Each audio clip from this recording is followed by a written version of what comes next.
Hello.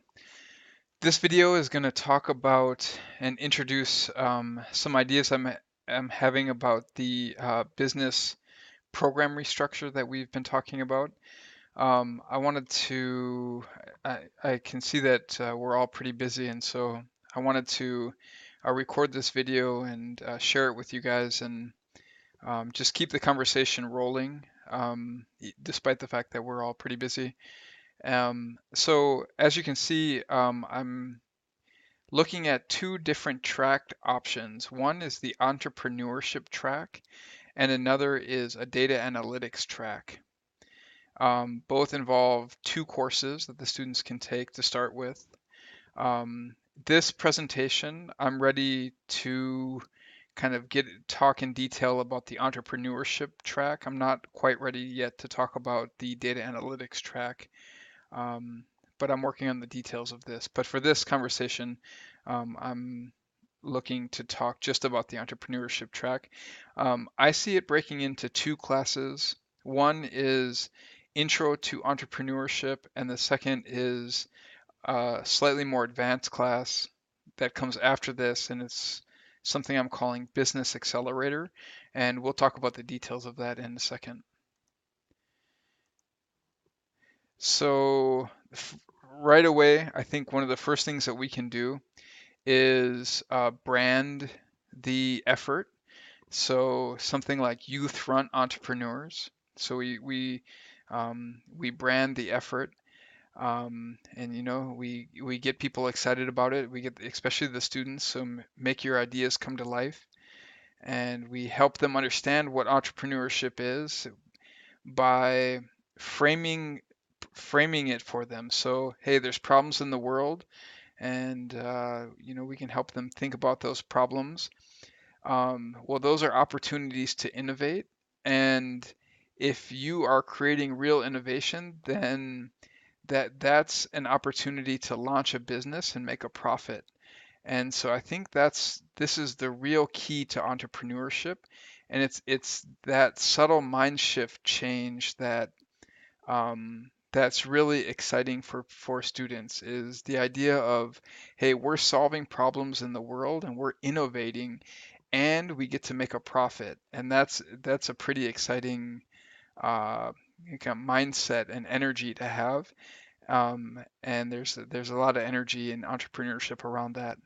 And so that's the energy that I think is behind this kind of phraseology here, and that's the energy that I would bring to schools in recruiting um, new students to the program. Is, hey, there's problems in the world, and we're going to innovate to solve them. And guess what? If you do that right, you're going to make some profit and have fun doing it.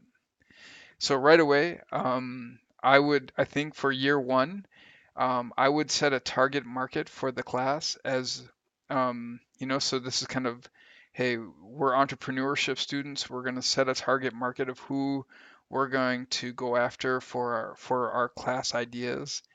And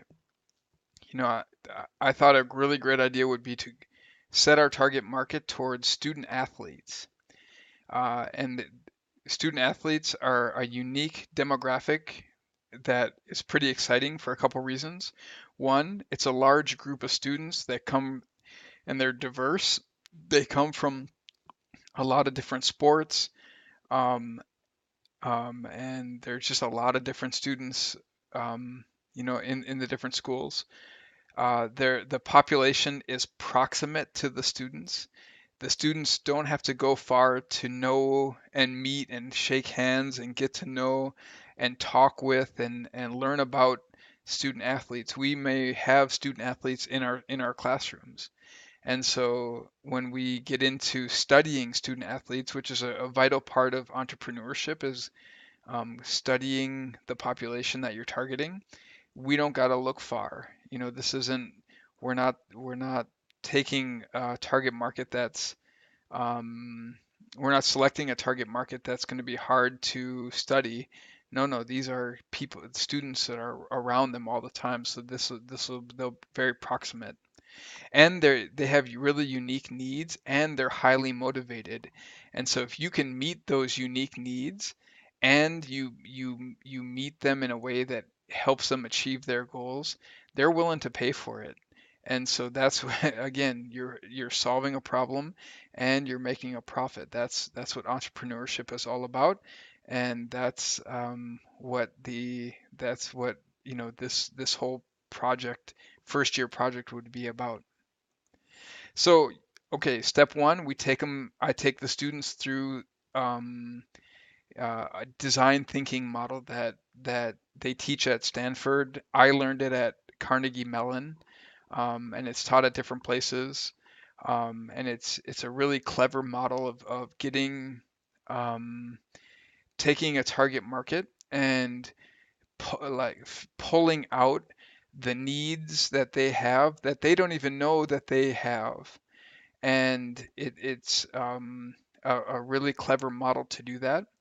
And it's really fun. You get into prototyping and ideation and testing your ideas and doing ethnographies and brainstorming. It's a really clever model. And so, we call this design thinking, and I'll take the students through this model as we're working. It's really clever. And so, a big deal right now is building prototypes early. So you test your product early, and we do that if it's an app, we do that with something called wireframes. And if it's an actual product, we do that with, actual prototyping. So that's what you see these guys doing here, and this is like an example wireframe.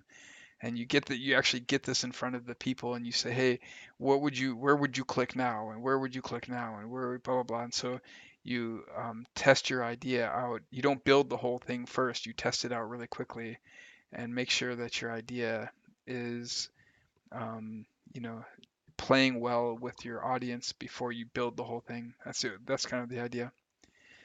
Okay, but this is a business class, so we right away instill a business mindset in the students. And here I'm going to take them through a really amazing tool that I learned in the MBA, and that we use in the corporate world to screen innovations, both as we're launching them, and then or before we're launching them, and then as we're building them, to make sure that we're not launching something that's going to be not profitable. And so that screening tool is this. We ask the question, is it real? So is the market real? Is there really a market for this product or service?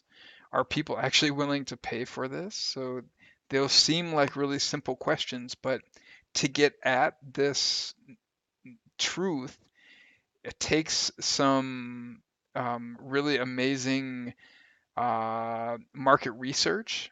It takes, and that's fun. That's out creating like interesting surveys, and like getting to know your the market in a way that that takes some skill and some market research.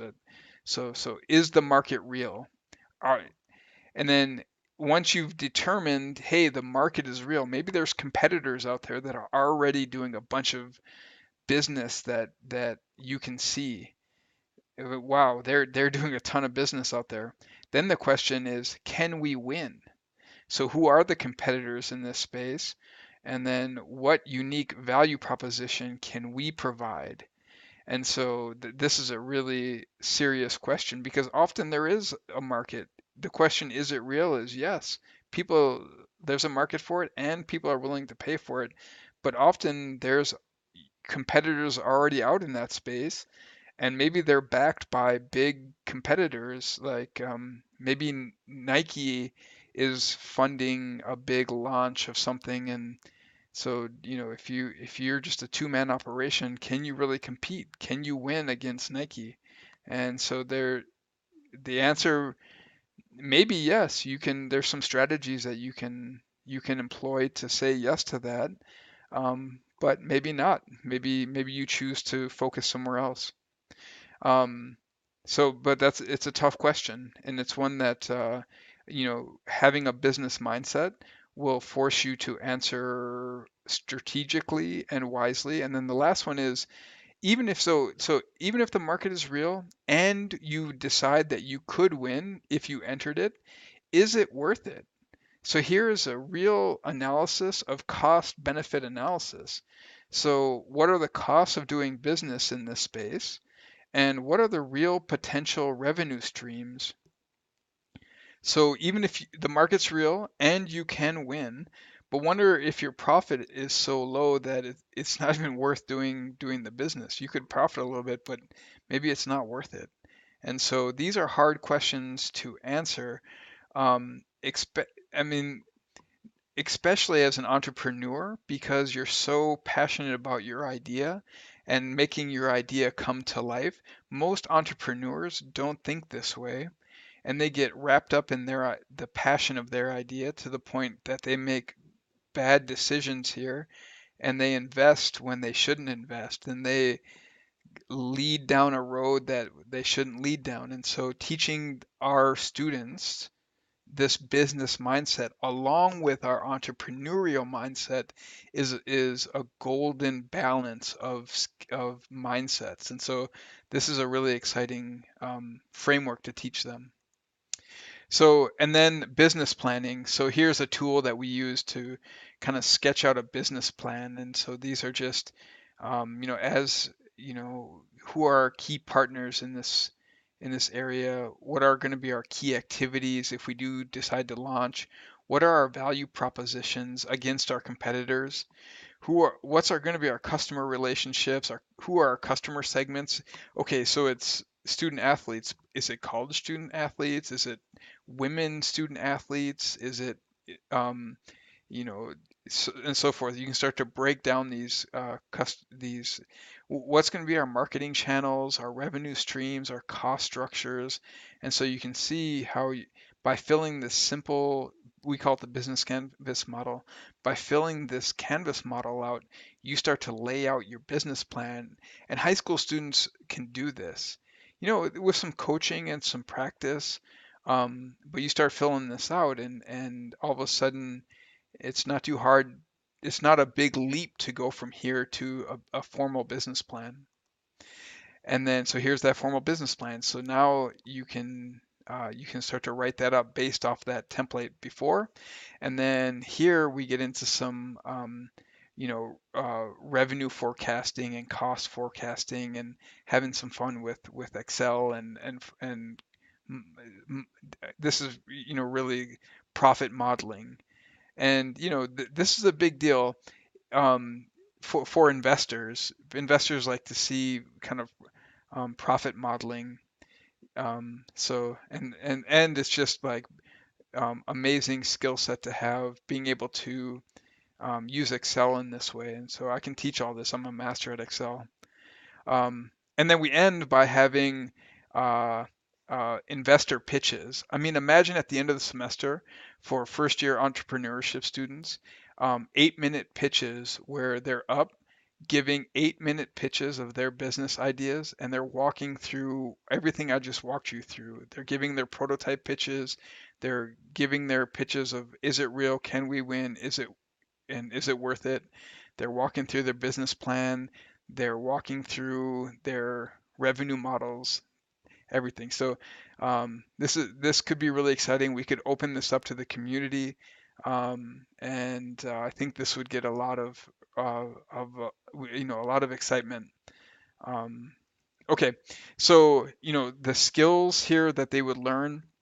I think I just listed some off the top of my head. I think there's more here than I listed. So I broke them up into two: technical skills and soft skills.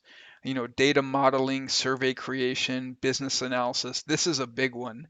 Minnesota is the biggest market for business analysts in the nation, and the role of the business analyst pays really well. I think starting salary for a business analyst is like 60, 70K right out of college with an undergrad, and it goes up from there. So, and this is an amazing role. And we have amazing companies like, all the Fortune 500 companies hire business analysts, and they pay them really well. Um, all sorts of marketing technical skills and project management, market research, prototyping, and then soft skills, presentation skills, um, and then professional business acumen and personal branding. And through my MBA, I've taken many courses on on all of these, and I'm ready to teach this in a formal way. Okay, so I want to talk now about so that's the first class that students go through. They get really excited about entrepreneurship and they want to take the second class. Well, what's the second class? The second class is what we're calling the Business Startup Accelerator. Now imagine this. So let me start by saying, what is a business accelerator? A business accelerator is a space for entrepreneurs to launch businesses. So entrepreneurs often there's limited space to get access to these accelerators. So entrepreneurs have to pitch their business ideas to gain entrance to these accelerators. And so it's a highly coveted space to be in because once you gain acceptance to these accelerators, um, things come with it. You get resources, venture capitalist companies are kind of swarming these accelerators, looking for the next greatest startup in there. So there's some seed funding money that's just kind of swarming around, and there's different kind of business resources that are kind of around these accelerators that you can take advantage of and networking and all that kind of stuff. So these startups really want to gain entrance to these accelerators, and so they're competing to gain entrance. And so, Minneapolis in particular has about 8 to 10 of these accelerators that are going strong right now. And so I listed, you know, them right here.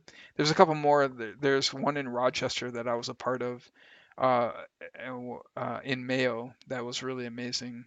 And so I have some connections down there. Um, yeah, but yeah, really, really cool environment for startups. So, so here's the idea. It would be amazing if we started something like this, where businesses, um, that where we I haven't defined it perfectly yet, but essentially it's a business accelerator where our student, either we partner with one of these established business accelerators in the Twin Cities, or we start our own, or we partner with St. Paul College and um, you know, start one through St. Paul College and then kind of work through there.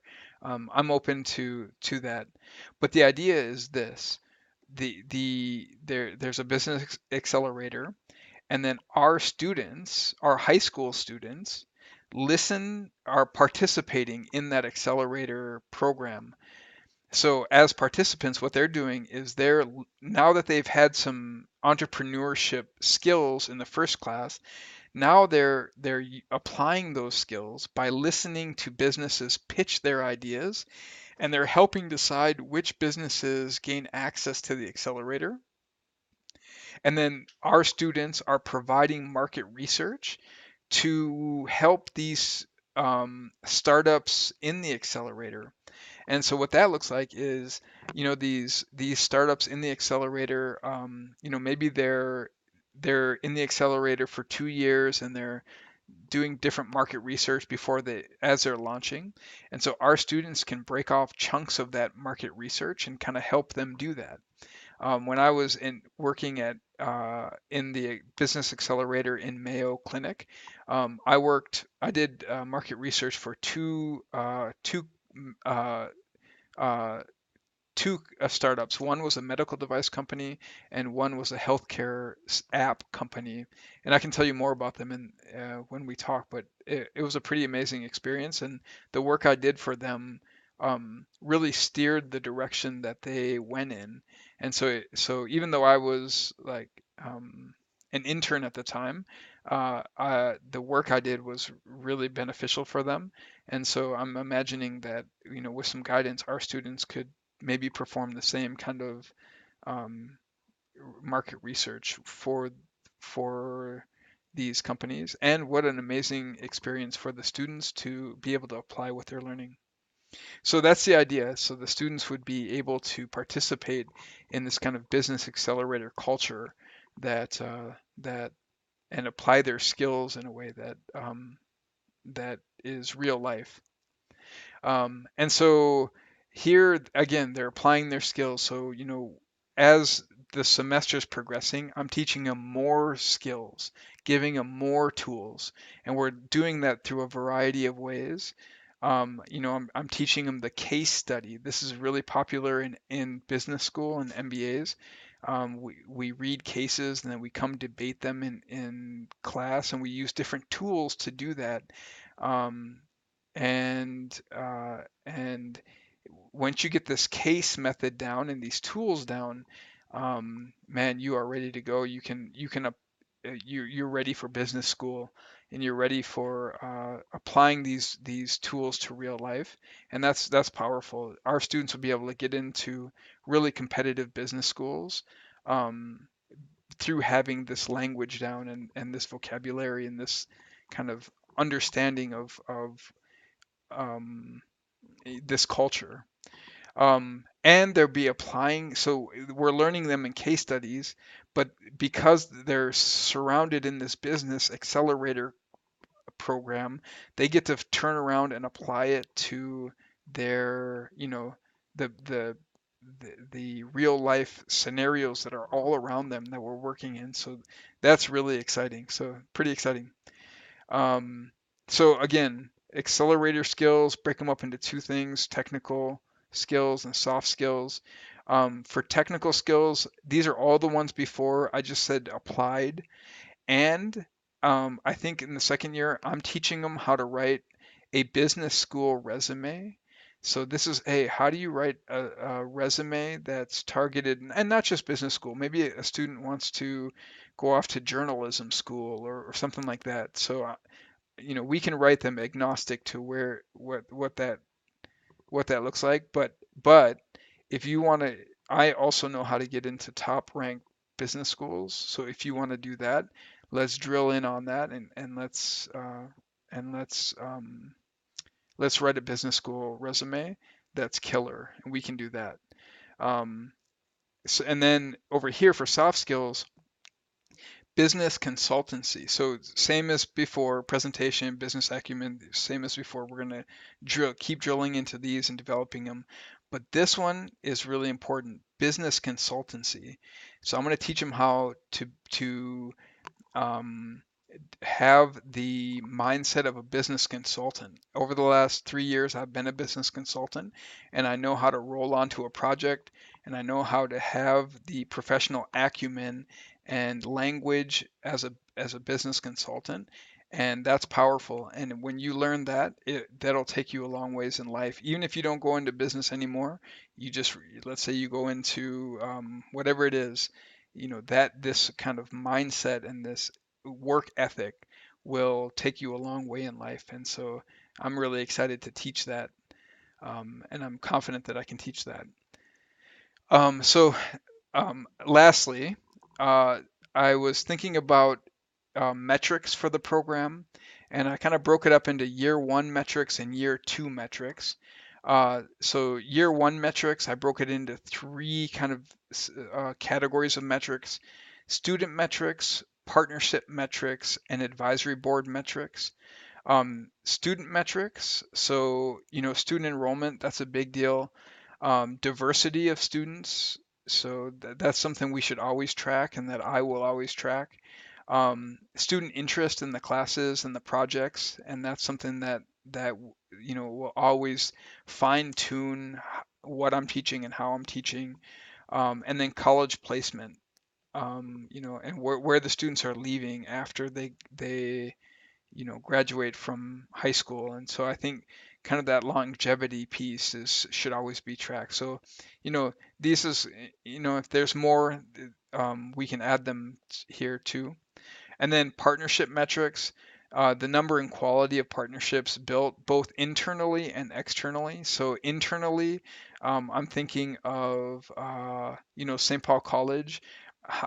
Are we building partnerships with inside of St. Paul College that we can leverage to make our curriculum come to life? And within our schools, are we building partnerships that again can make our curriculum come to life? For instance, if we're targeting sports uh, um, student athletes, can we make meaningful partnerships with our athletic clubs and so forth? And then externally, what kind of partnerships are we making with companies around the Twin Cities?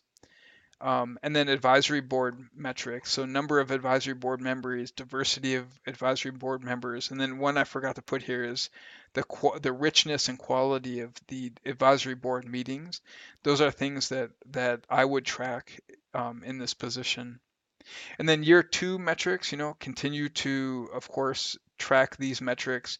And then, um, we start to track the accelerator program. So, startup business applications. So, how many applications are we getting to be a part of the accelerator? And then, hey, how many business partnerships are we doing? Are we uh, fostering? And then, what is the student measuring? What is the actual student contribution to the business challenges that they're being tasked with? Is their contribution really shallow? I mean, that's something that would need to be tracked and kind of monitored. We don't want I mean, they're high school students, so I think everybody understands that they're not going to be producing MBA work. So I mean, everybody needs to understand that. But we also don't want we need to ensure that the students are producing quality work. And so that just needs to be tracked over, every year, year over year, that needs to be tracked. And so I would say that is where I'm going to stop it right now. But that is kind of what I've been chewing on over the last couple weeks, thinking about kind of this entrepreneurship track. I think it has a lot of meat under it, and a lot of excitement that could be generated around it. The Twin Cities is a real hotbed for entrepreneurship right now, and I think getting high school students really passionate about it could do two things. One, it can just kind of keep building this culture of entrepreneurship within the Twin Cities, but also I think there is a real they could um, uh, you know garner a lot of attention for St. Paul Public Schools uh, because it's so unique, and we could scale it up and get a lot of attention for it. Um, So I'm pretty excited about it. I'd love to hear what you guys think. I'd love to you know uh, hear your feedback on it and your contributions. Um, and I think this is something that we could employ uh, starting next year. So I feel confident that I could market this uh, and get this launched for the starting school year next year. So, um, but I'd love to hear your thoughts and what you guys are thinking. Well, thanks so much. And I'll be looking forward to hearing back.